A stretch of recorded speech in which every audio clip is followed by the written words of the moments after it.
नमस्कार, मैं सचिन एक बार फिर आपके सामने हाजिर हूँ। इस बार हम 9,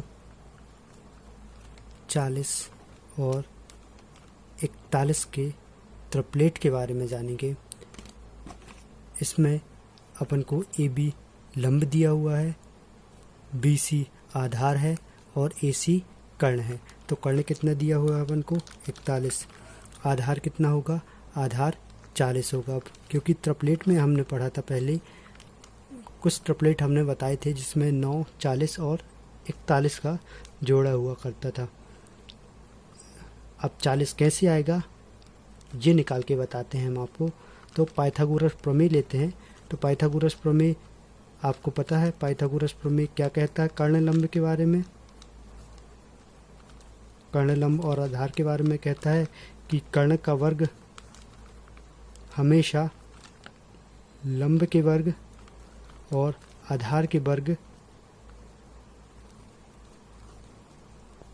के योग के बराबर होगा। कर्ण का वर्ग आधार के वर्ग प्लस लंब के वर्ग के योग के बराबर होगा। तो कर्ण का वर्ग कितना दिया है? 41 अपन को दिया हुआ है। लंब का वर्ग कितना दिया हुआ है? 9 दिया हुआ है। और आधार का वर्ग अपन को ज्ञात करना है। अपन ने पहले ही जान चुका है कि ये 40 होगा, लेकिन अपन विधि से कैसे निकाल सकते हैं उसके बारे में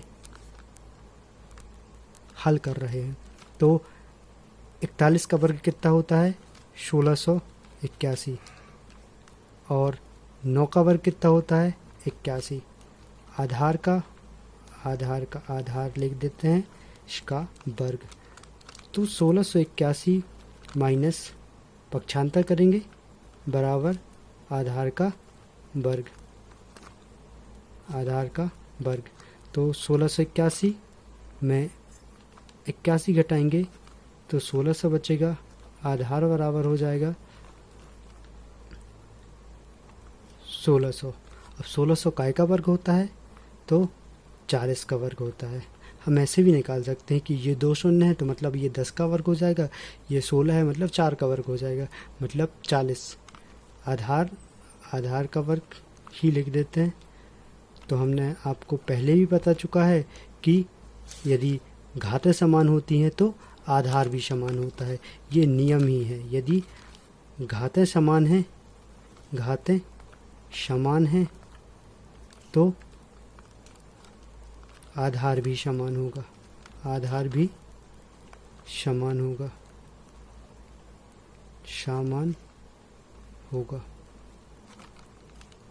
तो 40 बराबर आधार आ गया 40। हमने पहले ही पढ़ा हुआ है 9, 40 और 41 का जोड़ा होता है, जिसे हमने सूत्र के द्वारा, पाइथागोरस प्रमेय के द्वारा हल भी कर दिया। तो इसका आंसर कितना हो गया? 40। मतलब इसका आधार कितना निकल आया? 40। अब ये कहेंगे कि इतना बड़ा वर्ग होता है, हम इसे कैसे सॉल्व कर सकते हैं? तो इसके लिए एक बहुत ही